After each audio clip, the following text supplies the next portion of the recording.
Hey guys, it's Mandy here. It's been quite a while since I've done a commentary, so I thought I would do something super fresh and something new for you. That's right, no Call of Booty, no Booty Field 3, no, I don't even know what else it's called, Gears of Booty? No, okay. Anyway, over here, I'm kind of moving over to the PC Gaming Master Race, and I'm playing a little something called Super Monday Night Combat. This game is free to play. It's free to play. No money down. Free.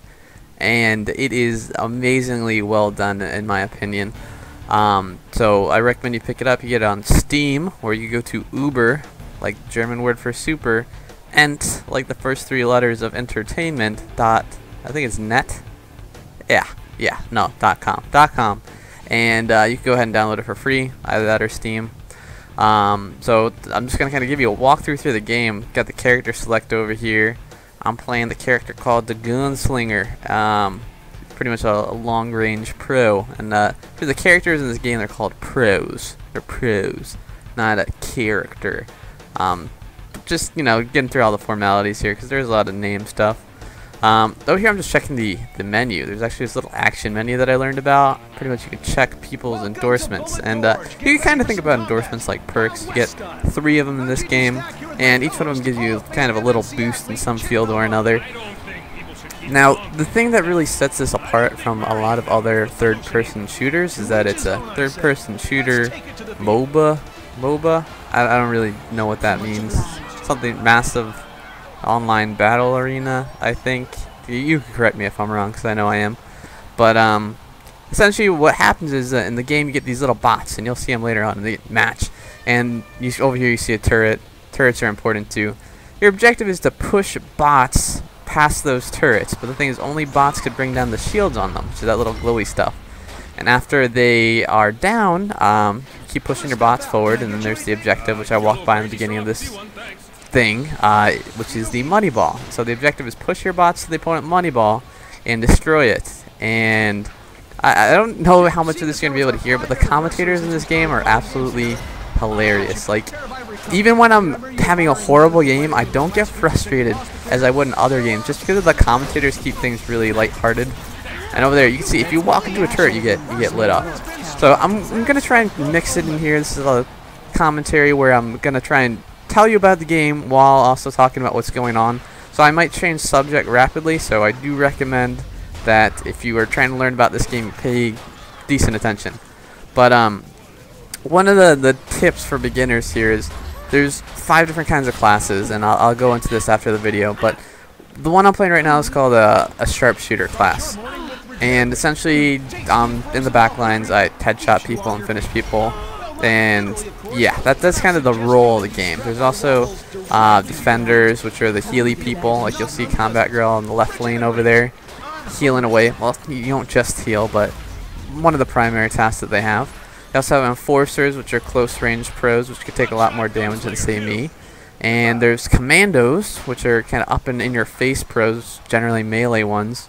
And finally, there's strikers, which are kind of I don't want to say a mix of all of them, but they're a bit more versatile. Now, over here, what we're really trying to do is just push bots. And good piece of beginner advice besides don't play a sharpshooter or a commando, because they're more difficult to play. And if you don't know what you're doing, you're just gonna die a lot. And it happens all the time. People just start playing this game, and you can tell. And in the beginning of the game, that's why I was checking the action menu over there, because depending on the endorsements, you can tell if the people just got the game. If they have the standard endorsements that come with the game, you can tell that they're just playing it for the first time. So, just to kind of differentiate yourself and, you know, get a better feel for the game, my first tip, other than the one I just already listed for the 900th time, is to kill the bots. Kill the bots first and foremost. Even if there's players. Now, over here, you'll see I'm kind of shooting them just because they're standing still. But you want to kill the bots first, and the reason for that is because you level in this game. And it's not like Call of Duty leveling with prestiging and stuff, and you unlock guns or anything like that. But you get more skills as you level up, you get more health as you level up, and if you're at a higher level, it's easier for you to deal with other pros. So by killing bots and collecting the coins that they drop, you're able to out-level the opponents and have a better chance fighting them. So if you sit back and you only try and shoot enemy pros and you can't finish anyone and they're killing all your bots, they're going to be a much higher level than you, much faster, and that's going to result in you probably dying a lot again. So like I was saying, try and get the bots first. There are going to be some scenarios where either someone's health is really low, and I do recommend shooting the player, or there's going to be scenarios where they come up to you, and you'll see commandos are generally the ones who do this the most, but commandos will get in your face at any point of the game, and while they should be killing bots as well, a lot of them will focus on just straight up killing you over and over.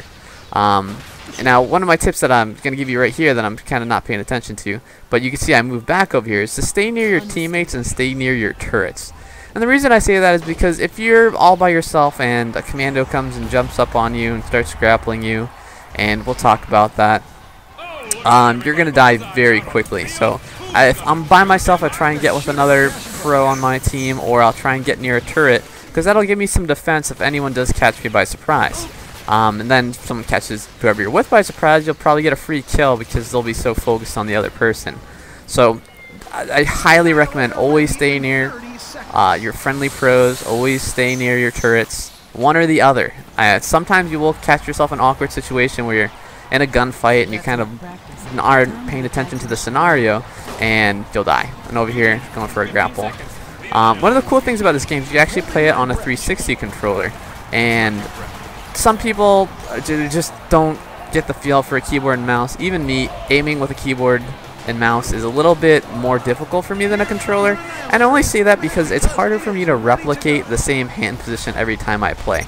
I mean, with a controller, it's in your hands, you know, you're done, you're good. You don't have to really touch anything else.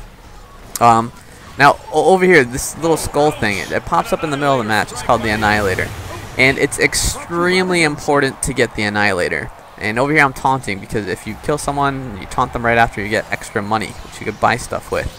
And I know I'm going kind of fast here and it's a lot to take in, but I really want to just show you the game first and foremost.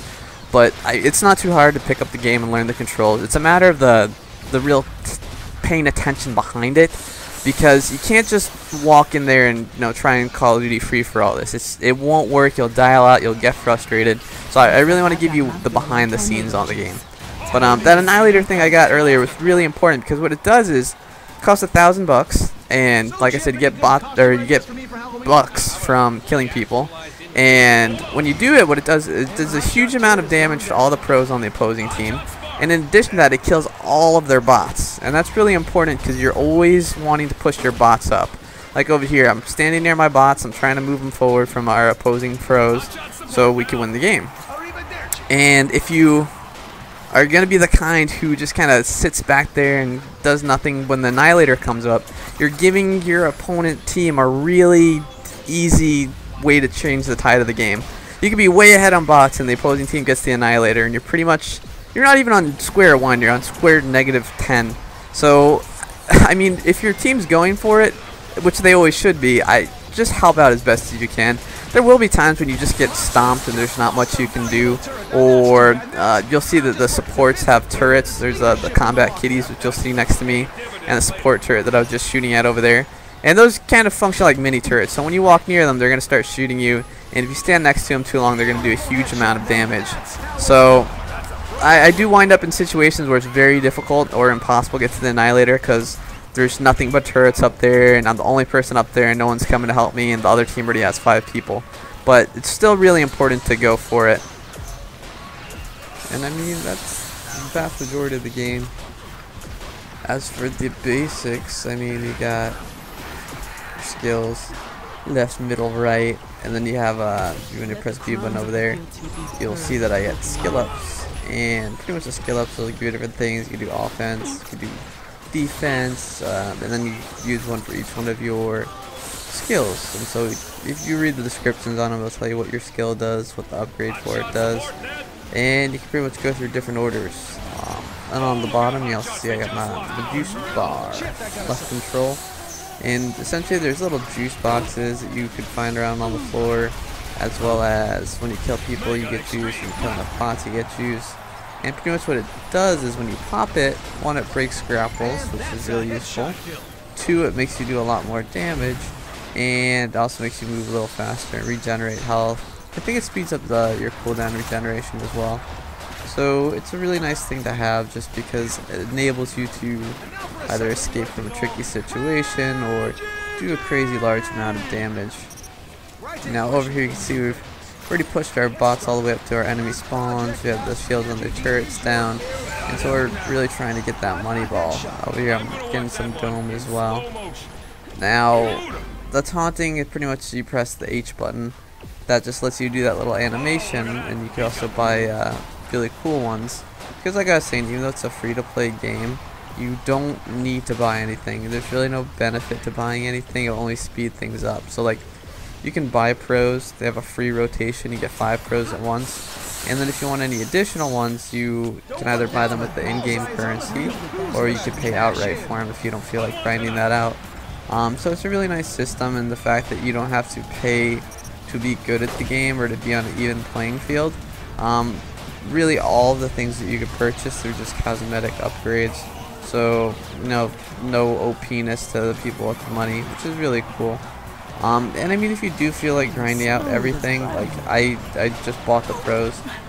It's a really small game, and you know, for the indie games, I don't mind shelling out some money just so the developers can, you know, stay around. Because right now the game has a really small player base. I really don't think that should be the determining factor for, you know, seeing how good or bad the game is. Just because I find the gameplay really fun. And some of you guys might remember on the Xbox Live Arcade, they had the original Monday Night Combat, and Super Monday Night Combat is pretty much the sequel to that. Now they did change a lot of stuff gameplay wise. I mean, graphically it's very similar. Character wise, they have the original characters from that game, but there's a significant amount of changes to the whole gameplay. One of the other things I skipped is those little kind of bars, I guess. I don't know how to put it. They're called vending machines, but they have different kinds of stuff in it, so to speak. You got things that'll give you extra health. It'll make your weapons do more damage. You got the spunky one, which will give you the juice if you don't have juice that's full already. And essentially, if you have enough money, you can go up to those things and purchase goodies. Now over here, you can see we finally got the money ball down. And like I was saying, you have to have the bots do it. You can't knock the money ball down yourself. You can't shoot turrets down yourself unless the bots take down the shields on the turret or knock down the money ball. And of course, when it gets knocked down, that's when you want to go raise it on it, like everyone did over there. So after that game, hopefully you have a good feel for how it's played. It's definitely a team game. It does help to be either in some kind of chat, or the big thing I've been using lately is the community mumble. So Uber Entertainment has their own mumble for it, and with that, what you can do is find some players and they can help teach you the ropes. And I've met a lot of cool guys on there who've helped me learn stuff about the game, play the game. I'm just gonna go over the main menu here so you can kind of get a brief overview. This is just the match finder over here. Now me, I always play Super Crossfire. There's also Turbo Cross and Blitz, which is just you versus bots only.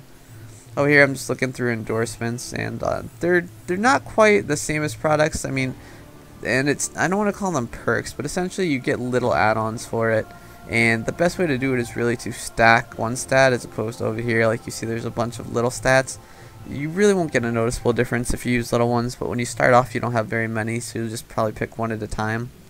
Now for your default set for the weapons, you really want to stay away from anything that says dying or death and the respawn ones, other than Mass Fair. Mass Fair is pretty darn good, but only because you don't want to be dying, you don't want to be respawning. Well, I mean, you are going to respawn, but meh. Then over here we got store and stuff, and all the pros over here where you could read their skills, look at them, and then you can see the cost for them. It varies. Sometimes they'll put one on sale, but I think it's a better idea to either buy as a pack, and I think it's like $30, or just to buy them with the in-game currency. Like I was saying before, I do prefer to pay the money for even though it's a free-to-play game. I'd rather support the developers on this. I don't want their kids starving to death, and I think they did an excellent job in the game. So hopefully you guys check this out. I hope you enjoyed the video. It was a fun change of pace. Laters.